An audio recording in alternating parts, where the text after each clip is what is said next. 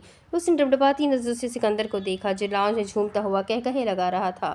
آرزو بے جان ہوتی وہیں صوفے پر بیٹھ گئی۔ مقابل نے بات بھی کی تو بس اپنے غرض و مطلب کی۔ کیا اس کا وجود اتنا بے مول تھا کہ اس شخص نے اس کا حال تک کیا، اس مبارکباد تک نہ دی؟ آرزو اپنے لب کاٹتی ہوئی شدت سے رو دی۔ اب تو شاید ساری زندگی اس کی رو رو کر گزرنے والی تھی۔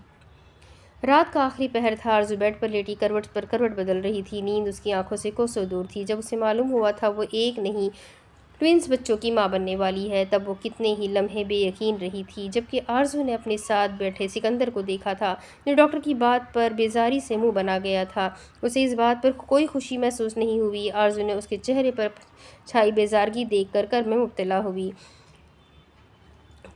مبتلا ہوئی تھی۔ وہ شخص تھا جس سے اپنے آنے والے بچے کی خوشی تو تھی، لیکن وہ خوشی صرف اس آنے والی اولاد کی بدولت ملنے والی جائیداد اور پیسوں کی تھی۔ وہ جانتا تھا اولاد بیٹی یا بیٹا سب کچھ اس کا ہی ہوگا، تب سے وہ مطمئن تھا۔ آرزو اذیت بھری مسکان سے سکندر کے سوئے ہوئے وجود کو دیکھ رہی تھی۔ سوتے ہوئے وہ اتنا معصوم لگ رہا تھا جیسے اس دنیا میں اس سے زیادہ کوئی معصوم نہیں۔ در حقیقت اس شخص کا معصومیت سے کوئی تعلق ہی نہیں تھا۔